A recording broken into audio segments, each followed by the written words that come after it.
revolutions are a very different kind of uprising. Is that right?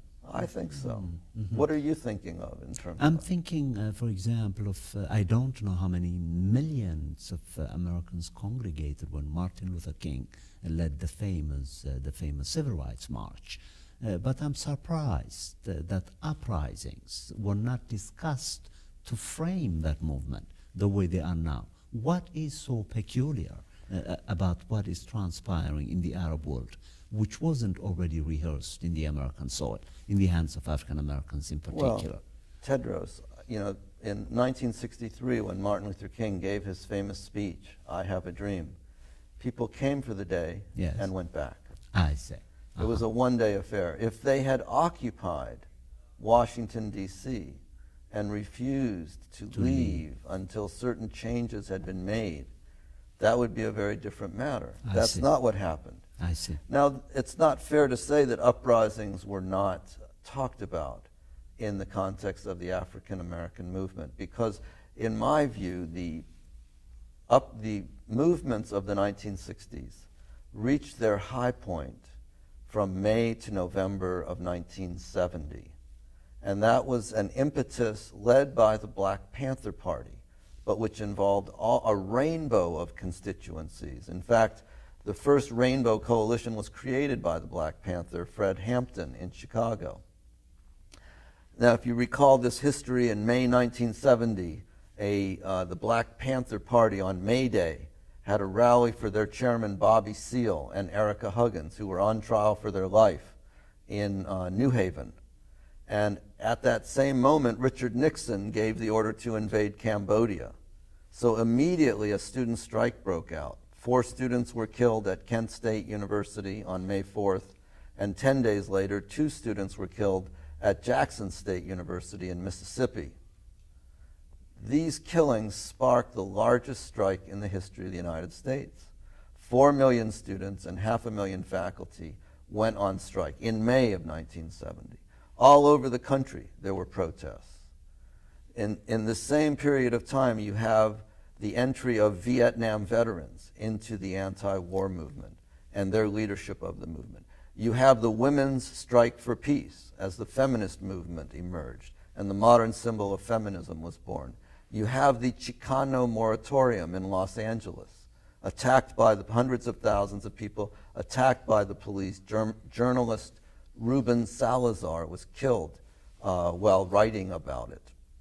And the most important event in this period, in my view, is the Black Panther Party's Revolutionary People's Constitutional Convention, which occurred in Philadelphia, and at which more than 15,000 people gathered and wrote a new constitution for the United States, a revolutionary constitution for the United States that called for the abolition of the standing military in the United States, reparations to third world countries, and greater liberties for all people. Now, this was an enormously important event that was all but ignored in the history books. I see. I see. And now, of course, let me indulge your brilliance somehow and ask you to speak a little more about distinctions between political movements and social movements. What is the difference? Why is something a political movement and not a social movement, and another a social movement but not a political movement? What is so peculiar about social movements, since you're the world's leading expert? I don't know that I'm the world's leading expert, and I don't really believe in experts. But I have studied political movements, and you know, it's an arbitrary distinction on some level to draw the line between political and social. For instance, the modern field of social movements emerges from a field called collective behavior that includes non-institutional behavior, that is, behavior outside of established institutions, and would include fads, fashions, all kinds of various phenomena, sports, crowds. So, for instance, if you talk about crowd behavior, you could say there is a casual crowd, a crowd that gathers on a street corner to cross the street, crosses the street, and then disperses. I see. There are emergent crowds, crowds that find themselves in very similar situations and band together to cope with that particular situation. And when the situation passes, then they move on to their lives. And there are expressive crowds, crowds that want to express a certain opinion.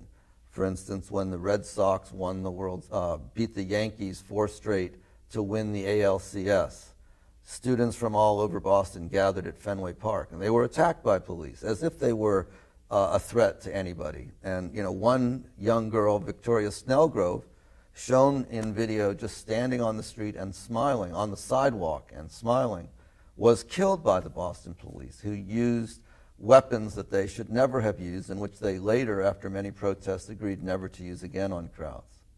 So to distinguish between social and political movements is possible, but it really depends on one's arbitrary definitions of these terms. Mm-hmm. Of course, you've just warned me not to use the term expert because you're not inclined to approve of it. But some people are now talking about uprisings as what they call spectacularly new modes of resistance. What are they talking about? I suspect when they say that, what they're really trying to refer to is the technology that is used in organizing modern people power revolts. Facebook, the social media. But I think what's most important is not to say these are spectacularly new, but to realize that ordinary people acting by the millions have a far greater intelligence than their rulers. This is true whether in authoritarian Egypt or democratically elected United States. If American people were to come together and have a moment in which they could formulate foreign policy, they would never agree to be sending troops all over the world with these great weapons and wasting our resources and wasting human lives in the process. Yet, even as wonderful a human being as Obama has conducted essentially the same foreign policy as Bush did. The reason for this is that the system produces leadership that is tied to a certain ideology. Mm-hmm. Mm-hmm. Mm-hmm. Well, the time has come for us now to apply your understanding of the Eros effect to Asia, which is the subject of one of your most recent and important works, entitled Asia's Unknown Uprisings. Let's talk in detail about where Gwangju is, where this place is, the history of the place. Perhaps you can introduce us to the place itself, to its people, to their customs, to their histories, in 15 minutes or less. It's a mouthful.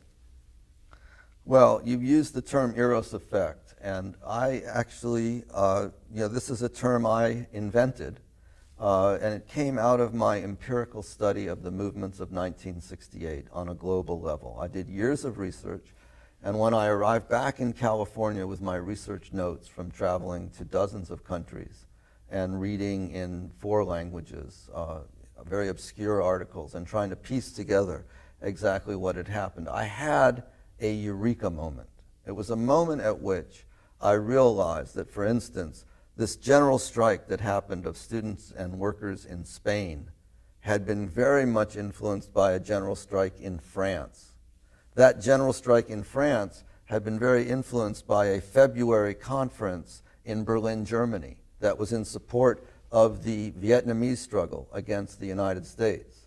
And the Vietnamese Tet Offensive is what had created the momentum in Berlin in February. So that from the Vietnamese Tet Offensive to Berlin, to France, to Spain, and the list could go on, to Mexico City in 1968, where many students were killed as the Olympics approached, to Columbia University, the Chicago Convention, that all of these events were linked together in a web in which actions by people in one country led to protests and actions by people in other countries. Mm-hmm. This phenomenon was completely neglected by dozens of histories of the movements of 1968. Number one, because they were often, or almost exclusively, national histories.